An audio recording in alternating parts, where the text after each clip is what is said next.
అండి, అందరికీ నమస్కారం. Welcome to Shyamala Devi creations. Varahi నవరాత్రుల్లో 4వ రోజు. 1 ఇయర్లో ఎన్ని నవరాత్రులు ఉన్నాయి? 4 నవరాత్రులు ఉన్నాయి. ఫస్ట్ శ్యామలా నవరాత్రులు, సెకండ్ వసంత నవరాత్రులు, థర్డ్ వారాహి నవరాత్రులు, ఫోర్త్ దుర్గా నవరాత్రులు. వసంత నవరాత్రులు అంటే లలిత నవరాత్రులు. మనం ఇప్పుడు వారాహి నవరాత్రుల కోసం మాట్లాడుకుందాం. అసలు వారాహి మాత అంటే ఎవరు? వారాహి దేవి ఎవరో కాదండి, సప్తమాతృకలో ఒక మాత. ఈవిడ ఎవరో కాదండి, లలితామాత నేను అనే శక్తి నుంచి పుట్టింది. అలాగే లలితామాత సేనానికి సేనాధిపతి. ఈవిడ ఉగ్రదేవత. అలాగే సస్యదేవత కూడా. ఆడి పంటలున్న వాళ్ళు అమ్మవారిని పూజిస్తే అన్నపూర్ణేశ్వరి కొలువై ఉంటది. అమ్మని పూజించే వారికి ఎటువంటి అనారోగ్యం రాకుండా అశ్విని దేవతలే కాపాడతారంట. ఎందుకంటే అశ్విని దేవతలే అమ్మవారి రథాన్ని నడుపుతారు. ఆ దేవతల చేతిలో ఆయుర్వేద గ్రంథాలు ఉంటాయంట, అంటే ఆరోగ్య ప్రదాతలు. అలాగే వాళ్ళు తదాసు దేవతలు కూడా అంటారు. మనకి వాక్ శక్తిని కూడా ప్రసాదిస్తారు. రేపటి వీడియోలో ఇంకొన్ని విషయాలు మీతో షేర్ చేసుకుంటాను. ఇప్పటికైతే నేను అమ్మవారి పూజ అయిపోయినాక పిల్లల్ని స్కూల్లో దింపేసి నా పనులు చేసుకుని ఒక మీటింగ్కి అటెండ్ అయ్యానండి. ఒక హెల్త్ అవేర్నెస్ ప్రోగ్రామ్ జరుగుతుంది. అలాగే ఈ సీజన్లో వచ్చిన డిసీజెస్ కోసం మాట్లాడి అవి మన ప్రికాషన్స్ ఏం తీసుకోవాలి, డూస్ అండ్ డూ నాట్స్ అన్నీ మనతో షేర్ చేసుకున్నారు మేడం గారు, శ్రీదేవి గారు. అలాగే ఆశా వర్కర్ కూడా అటెండ్ అయ్యారండి ప్రోగ్రామ్కి. ఈ సీజన్ రైనీ సీజన్. ఈ సీజన్లో చాలా రకాల ఫ్యూస్ వచ్చే ఛాన్స్ చాలా ఎక్కువ ఉన్నాయి. ముఖ్యంగా డయేరియా అంటే అతిసారవాతి వచ్చే ఛాన్స్ చాలా ఎక్కువ ఉన్నాయి. ఇప్పుడు అందరి నోట్లన ఆ డయేరియా మాటే వినిపిస్తుంది. కాబట్టి ఆ డయేరియాని తరిమి కొట్టాలంటే మనం శుభ్రంగా ఉండాలి, మన పరిసరాలు శుభ్రంగా ఉంచుకోవాలి, మనం తినే ముందు చేతులు కడుక్కోవాలి, తినేసినాక చేతులు కడుక్కోవాలి. మనమే కాదు మన పిల్లలకి కూడా అలవాటు చేయాలి. మనం ఏదైనా తినాలంటే చేయి కడుక్కోవాలని పిల్లలకు నేర్పియాలి చిన్నప్పటి నుంచే. అదే చెప్తున్నారు. డయేరియా రావడానికి ముఖ్యమైన కారణం మనం శుభ్రత పాటించకపోవడం వల్లే. ముఖ్యంగా పిల్లల్ని పెద్దవాళ్ళని జాగ్రత్తగా చూసుకోవాల్సిన సమయం ఇది. ఎందుకంటే వాళ్ళకి రోగ నిరోధక శక్తి చాలా తక్కువ ఉంటుంది. అందుకే వాళ్ళ విషయంలో ఎప్పుడు అశ్రద్ధ చేయకూడదు. ఎప్పుడైనా వాళ్ళకి ఫీవర్ వస్తే 1-2 రోజులకు మించి ఉంటే గ్యారంటీ పరీక్షలు చేయించుకోవాలి. అది కూడా డాక్టర్ చూపించి. ఎవరికైనా మోషన్స్ కానీ వామిటింగ్స్ కానీ 4 సార్లు మించి ఎక్కువ అయితే కంపల్సరీ డాక్టర్ చూపించుకోండి. ఎటువంటి పరిస్థితుల్లో నిర్లక్ష్యం మాత్రం చేయకండి. ఎందుకంటే ఇది డయేరియా వచ్చిన సీజన్ అంట. ఈ జూలై నెలంతా డయేరియా అనేది చాలా ఎక్కువ ఉంటుందంట. అందుకు డాక్టర్కి చూపించుకోవడం మంచిది అని శ్రీదేవి మేడం గారు చెప్పారు. వర్షాకాలం అంటే ఫ్లూ సీజన్ మీ అందరికీ తెలుసు. వర్షాకాలంలో జ్వరాలు, జలుబులు, దగ్గులు చాలా వచ్చే ఛాన్స్ చాలా ఎక్కువ ఉన్నాయి. అందుకే శుభ్రంగా ఉన్న నీళ్ళు తాగాలి. ఎప్పుడు మనం కాచి చల్లార్చిన నీళ్ళే తాగాలి. ఎప్పుడైనా గుర్తుపెట్టుకొని వేడి నీళ్ళు, ఎక్కువ వేడి ఉన్న నీళ్ళు తాగకూడదు. కాచి కొంచెం చల్లార్చి గోరువెచ్చని నీళ్ళు తాగాలి. అది మంచిది. వర్షాలు పడుతున్నాయి అంతే నీళ్ళు ఎక్కడికక్కడ స్టాక్ అయిపోతూ ఉంటాయి. ఎప్పుడు ఎక్కడ చెత్త వేయకూడదు. చెత్త వేయడం వల్ల నీళ్ళు స్టాక్ అయ్యే ఛాన్సెస్ ఎక్కువ ఉంటుంది. అందుకు నీట్గా శుభ్రంగా ఉంచుకోవాలి. సేమ్ టైం ఎక్కడైనా వాటర్ స్టోరేజ్ ఉంటే దాన్ని వంపేసి నీట్గా క్లీన్ చేసుకుని ఉంచుకోవాలి. లేకపోతే డెంగ్యూ దోమలు అన్నీ వచ్చే ఛాన్సెస్ చాలా ఎక్కువ. డెంగ్యూ దోమలు ఫ్రెష్ వాటర్లోనే డెంగ్యూ దోమలు అన్నీ ఫామ్ అవుతాయంట. అందుకు ఎప్పుడు వాటర్ ఎక్కడైనా స్టాక్ ఉంటే నీట్గా క్లీన్ చేసుకోవాలి. ఎక్కడైనా ప్లేట్లు ఏదైనా ఉంటే అవి బోర్లించుకొని ఆరబెట్టుకుని పెట్టుకోవాలి. అందరి ఇంటి పైన ట్యాంకీస్ ఉంటాయి కాబట్టి ఆ ట్యాంకీస్ ఎప్పుడు క్లోజ్డ్ సర్ఫేస్లోనే పెట్టుకోవాలి. ఓపెన్ సర్ఫేస్లో పెట్టుకుంటే డెంగ్యూ దోమలు ఫామ్ అయ్యే అవకాశం చాలా ఎక్కువ ఉంటాయి. అలాగే ఫ్రిడ్జ్ వెనకాతల డొక్కు ఉంటుంది. డొక్కులో నీళ్లు పడుతుంటాయి. ఫ్రిడ్జ్లో నుంచి వచ్చిన వేస్ట్ వాటర్ అంతా పడుతూ ఉంటుంది. కానీ దాంట్లో కూడా డెంగ్యూ దోమలు పుట్టే ఛాన్స్ ఉన్నాయి. కాబట్టి ఎప్పటికప్పుడు వాటర్ పంపేసి నీట్గా ఆరబోసుకొని మళ్ళీ ఆ ఫ్రిడ్జ్కి తగిలించుకుంటూ ఉండాలి. నెక్స్ట్ ఇది వర్షాకాలం. మనమందరం మొక్కలు పెంచుకుంటాం ఇంట్లో. ఆ మొక్కల్లో వర్ష నీళ్ళు చేరుతుంది. ఆ వర్ష నీళ్ళు చేరి డెంగ్యూ దోమలు పుట్టే అవకాశాలు ఉన్నాయి. కాబట్టి ఎప్పటికప్పుడు ఆ వర్షం నీళ్లు వంపేసుకొని పెట్టుకోవాలి. మన ఇంటి పరిసరాలన్నిటి శుభ్రంగా ఉంచుకోవాల్సిన బాధ్యత మనదే. మన ఆరోగ్యం మన చేతుల్లోనే ఉంటుంది. మనం శుభ్రంగా ఉంటే మన ఆరోగ్యం కూడా శుభ్రంగా ఉంటుంది. మన ఇంటిని ఎంత శుభ్రంగా ఉంచుకుంటున్నామో అలాగే మన ఇంటి చుట్టుపక్కల పరిసరాలని కూడా శుభ్రంగా ఉంచుకోవాలి. మనం ఎక్కడ చెత్త ఉంపకూడదు, పోయకూడదు.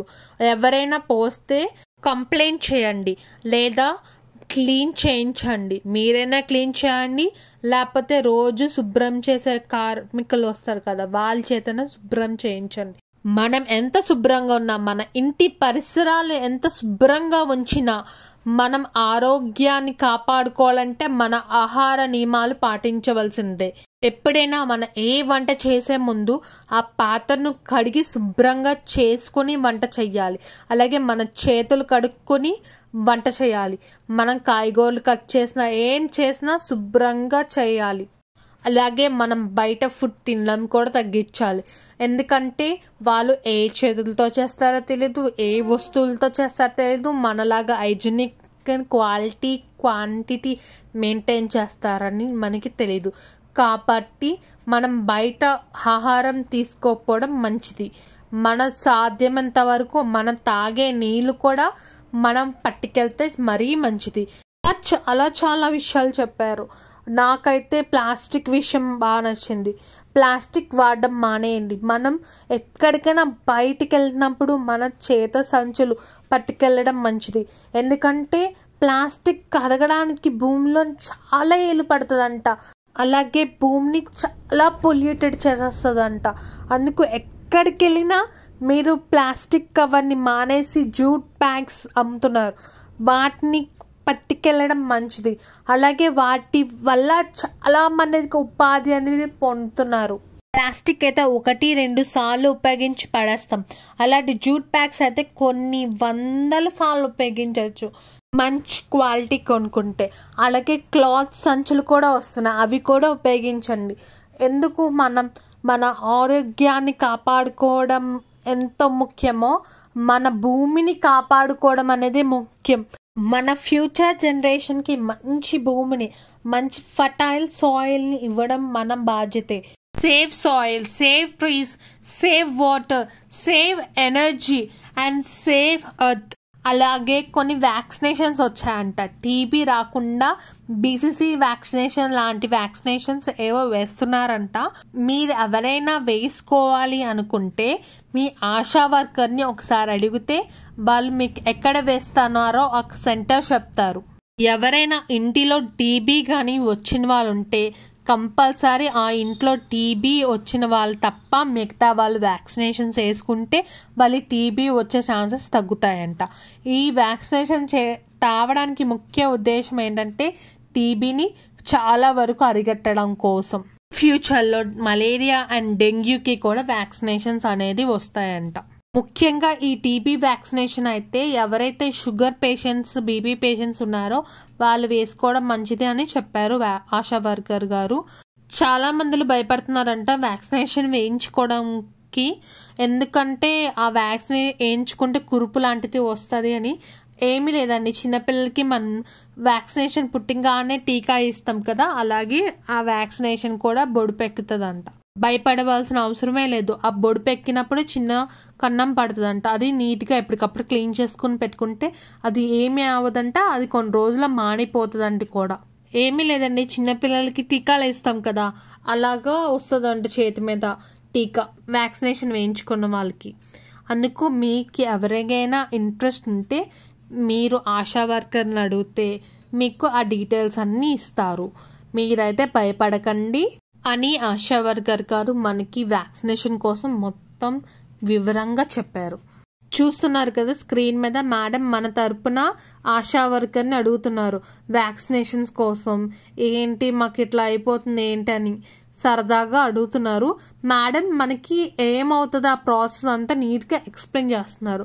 నేనైతే వీడియో పెట్టలేదు, మీకు ఏమనుకోకండి. కాకపోతే నేను మీ అందరితో షేర్ చేసుకోవడం కోసం వాళ్ళు ఏం చెప్పారో ఆ డీటెయిల్స్ అన్నీ ఈ వీడియోలో ఇంక్లూడ్ చేస్తున్నాను. అలాగే మేడం చాలా హెల్త్ రిలేటెడ్ విషయాల కోసం మనతో షేర్ చేసుకున్నారు. మేడం చాలా ఎక్స్పీరియన్స్ని గెయిన్ చేసుకున్నారు, ఎక్స్పీరియన్స్ని మనతో షేర్ చేసుకుంటున్నారు. ప్రస్తుతం బయట పరిస్థితులు ఎలా ఉన్నాయి అవి కూడా మాతో నీట్గా షేర్ చేసుకున్నారు. ఆశా మేడం రీసెంట్గా ఒక కేసు వచ్చిన డీటెయిల్స్ మాతో షేర్ చేసుకున్నారు. ఒకరికి జ్వరం వచ్చిందంట, వాళ్ళు నెగ్లెక్ట్ చేస్తారంట 2 days బయట మాత్రలు తెచ్చుకొని వేసుకుని. తర్వాతే తగ్గకపోవడం వల్ల డాక్టర్స్ చూపించుకున్నారంట, అయినా తగ్గట్లేదు. ఆ తర్వాత ఆశా మేడం టెస్టులు కూడా చేయించారంట. CRP test, corona test, dengue, malaria అన్ని టెస్టులు చేయించుకున్నారంట, కానీ ఎక్కడా ఏది పాజిటివ్ రాలేదు. అలాగే ఇప్పుడు కఫం టెస్ట్కి కూడా పంపించారంట. ఆ కఫం టెస్ట్లో ఏదైనా డిటెక్ట్ అవుతే డిటెక్ట్ అయినట్టు, లేకపోతే క్యాన్సర్ రిలేటెడ్ టెస్ట్ కూడా చేస్తారంట. అందుకే ఎప్పుడు ఏది నెగ్లెక్ట్ చేయకండి, జ్వరమే కదా అనుకోకండి. మనకి పరిస్థితులు బాగాలేనప్పుడు ఎప్పుడు జాగ్రత్తగా ఉండాలి.